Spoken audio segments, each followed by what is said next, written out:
سمجھا اور پڑھا رہے ہیں، صحابہ سن رہے ہیں۔ اب ظالم آ کے حضور علیہ السلام پہ حملہ کرتے ہیں۔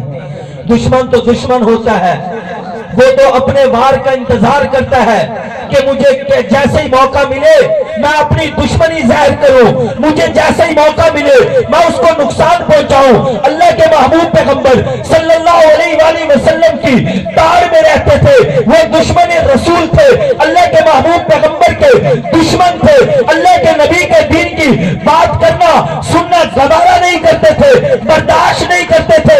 کیوں کہ ہم چودھری ہیں، ہم مکہ کے وڈیرے ہیں، اگر مکہ میں محمد رسول اللہ کی بات چلے گی تو ہماری تو چدراہٹ ختم ہو جائے گی۔ لڑائی تو چدراہٹ کی تھی، وہ تو اپنا نام روشن کرنا چاہتے تھے۔ کہیں ابو جہل آتا ہے، کہیں ابو لہب آتا ہے، کہیں بڑے بڑے چودھری وڈیرے آتے ہیں کہ ہمارا دین ختم ہو جائے گا، محمد رسول اللہ کا دین چمک جائے گا۔ ہو کہ ایسا نہ ہو کہ کہیں ہماری بات ہی نہ ختم ہو جائے۔ یہ تو محمد رسول اللہ ایسا کوئی نعوذ باللہ جادوگر ہے کہ جو اس کی بات سنتا ہے اسی کا ہو کے رہ جاتا ہے، اس کی زبان سے جو قرآن سنتا ہے وہ اسی کا ہو کے رہ جاتا ہے۔ اللہ کے محبوب پیغمبر صلی اللہ علیہ وآلہ وسلم کو ستایا گیا، جادوگر کہا گیا، اللہ کے محبوب پیغمبر صلی اللہ علیہ وآلہ وسلم کو پتھر مارے گئے، لہو لہان کیا گیا۔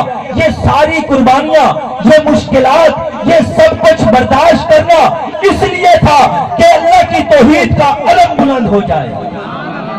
میرے اور آپ کے محبوب نے یہ مشن بنا لیا تھا کہ سب کچھ لگ جائے، بچے قربان ہو جائیں، جانوں کے نذرانے پیش کر دیتے ہیں، سب کچھ قربان ہو جائے لیکن اللہ کی توحید کا علم بلند ہو جائے۔ یہ میرے اور آپ کے محبوب کا مشن تھا۔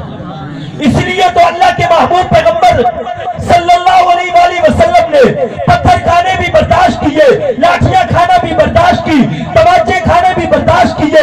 اللہ کے محبوب پیغمبر پہ اوجیاں پھینکی گئی، اللہ کے محبوب پیغمبر کے راستے میں کانٹے بچھائے گئے، صحابہ کے جنازے اٹھائے گئے، اللہ کے محبوب پیغمبر کے سامنے صحابہ کو شہید کر دیا جاتا تھا۔ میرے اور آپ کے محبوب نے سب کچھ برداشت کیا اللہ کی توحید کے لیے، کہ اللہ کی توحید کا علم بلند۔ یہی مشن تھا، یہی بات تھی، یہی پروگرام تھا، اسی پہ یہ ساری داستان بنی۔